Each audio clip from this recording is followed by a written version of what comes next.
Ahoy! We're back. Number 3. Yeah, we're down in in and around London area because we're down for 2 different card shows with the big lads. The big boys. Have you been to the London store?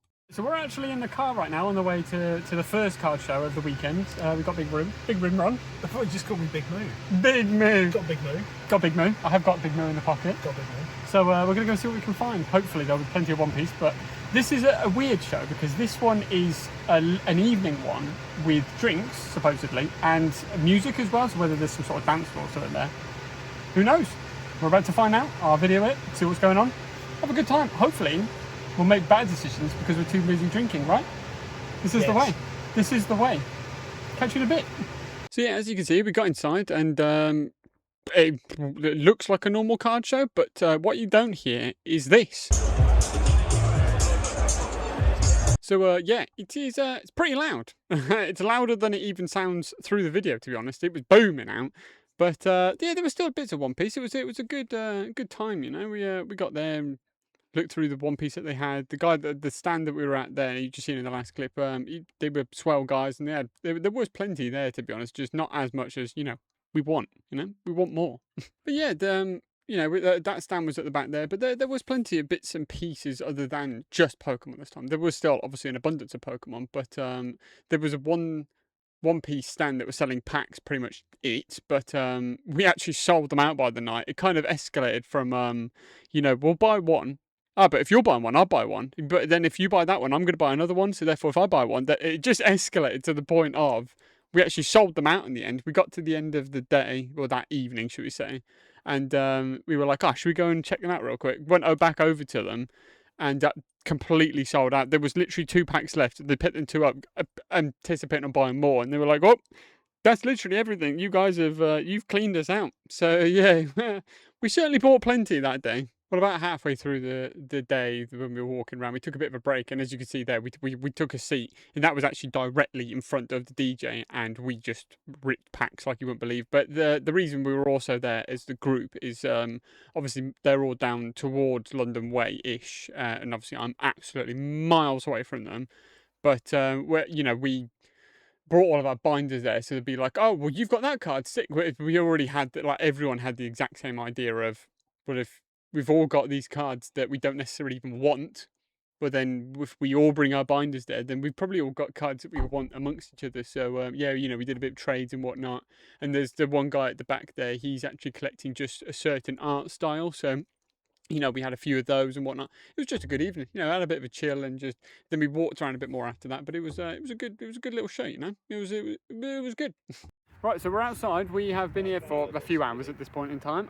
We've got a load of packs and whatnot, and we're only out here because people are taking cigarettes and shit.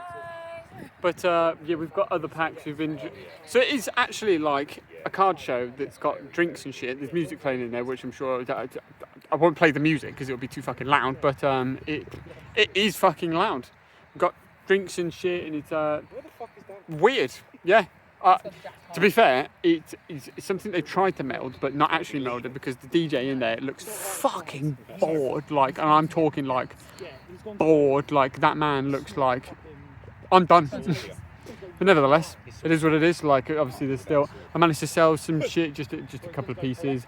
I found an absolute banging deal on a Yamato card, which is. But other than that, yeah, it's mostly we've tried kind of like traded amongst people, which I put in earlier, and yeah, it's just been nice to see everyone. So good times. Weird show, but obviously we've got the Brighton one tomorrow, and then we'll see how it goes. Yeah. Moving on to day 2, we actually went over to Brighton first, actually like into Brighton, because the second card show was over there, but we went into town first because there's actually a Bandai store there. So we went over there, picked up some packs, we ribsy packs. And yeah, it was quite funny because we were talking to the guy behind the counter or whatnot.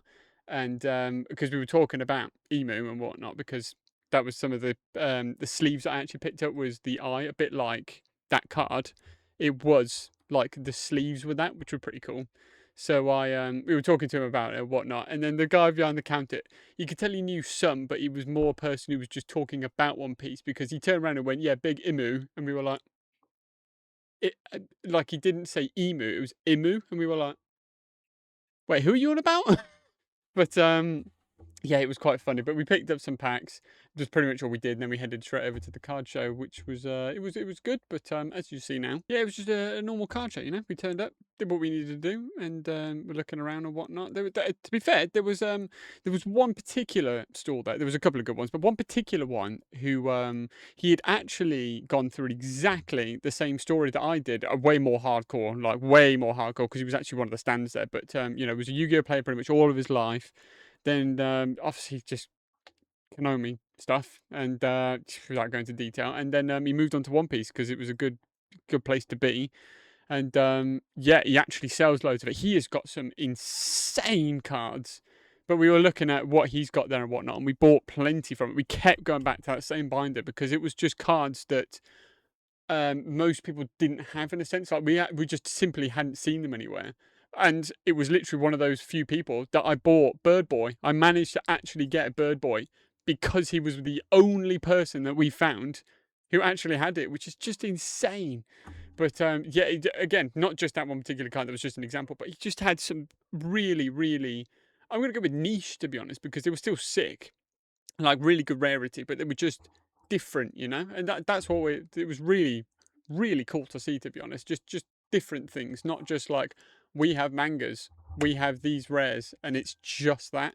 They don't do anything else because obviously that's where the money is. It was there was such a variety in that one particular. It wasn't actually the guy you just saw there. It was over at the other side, but he had such a good variety in his small little stand, and he was a really nice guy. It was him and his dad, to be honest, and we spent loads of time. Honestly, we went back into like several times back to that stand, to be honest, and he kept going up. They're back again. It was because they were just really nice people, and they sold some really cool things. And a bit of a surprise twist. That's Tom Hardy. He was just chilling around. He was with his son, we're pretty sure. Obviously, we didn't go up and talk to him because we had many conversations around this. Of I bet he's absolutely sick and tired of going, "That's Tom Hardy," and that's what Ronnie was saying to me in the clip earlier on.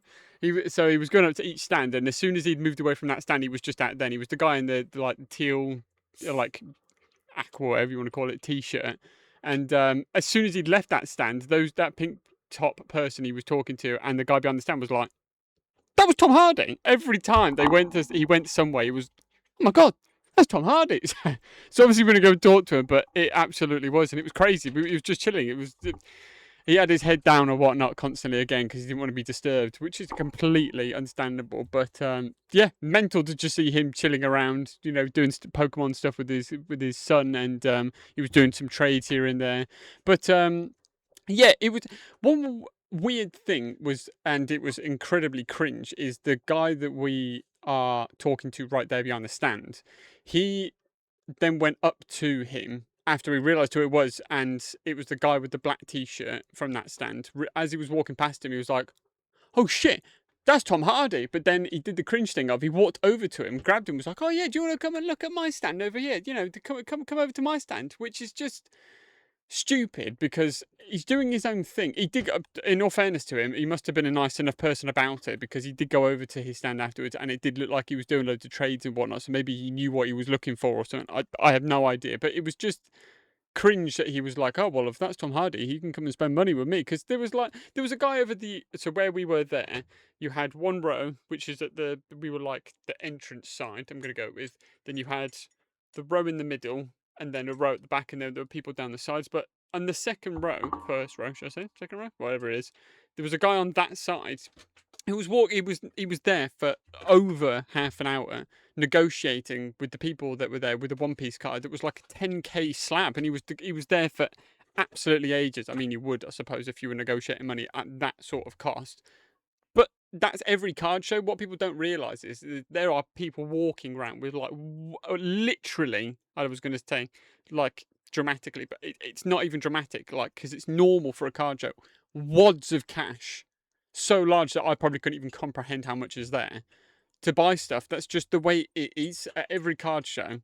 There is multiple people doing that, including that one guy who was there with the 10k slab. So to then go up to someone who you know's got money because it's Tom Hardy and go, "Oh yeah, come and spend money over at my stand," cringe.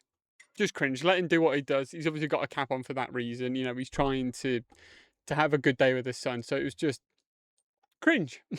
But yeah, all in all, well worth it. It was a good distance to go, well worth it. But we got the cards we wanted, you know, and we all had a good time. We did a load of trades and whatnot. So it was, yeah, it was good. Well worth it.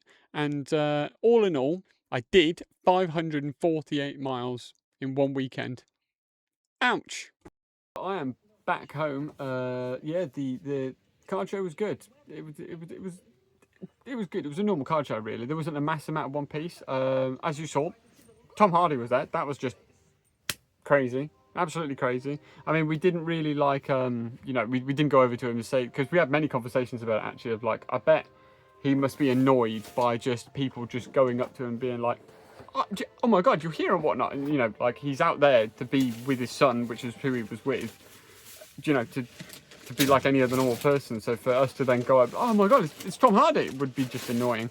So we, you know, we just left him to it, but obviously, as you saw, I took like one quick so you could see that it was Tom Hardy, and 100% it was, because every store that he went to and spoke to people, they were like, that was Tom Hardy. So 100% it was, without a doubt, and it was crazy, absolutely crazy. But other than that, like, yeah, it was a good convection. Convection stacks, Ronnie.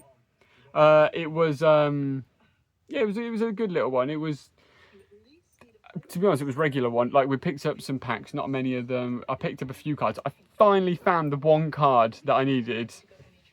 Finally found it. It was a one guy's binder, and we went back to that same binder. I'm pretty sure it was that one guy.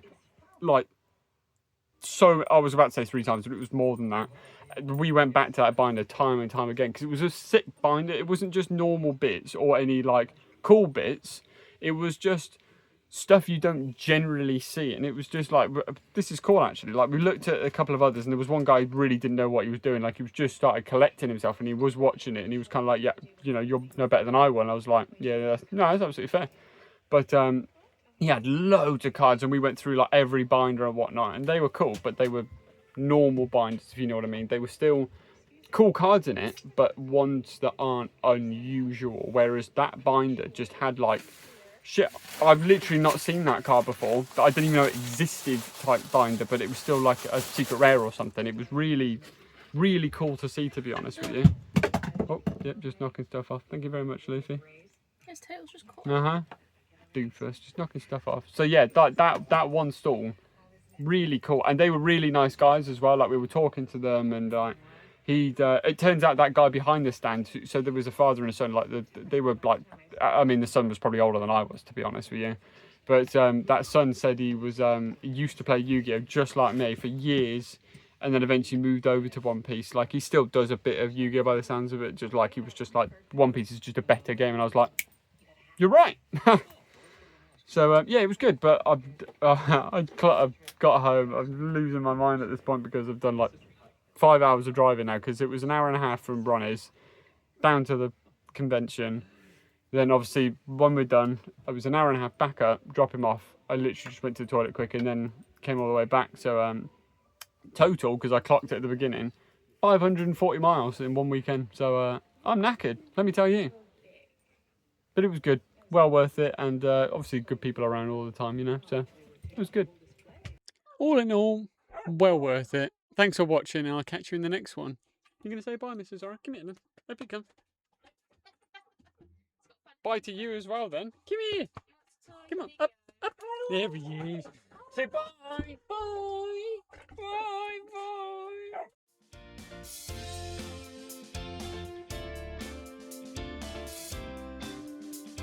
Cheeky secret ending. Shout out to the Pump House in Brighton.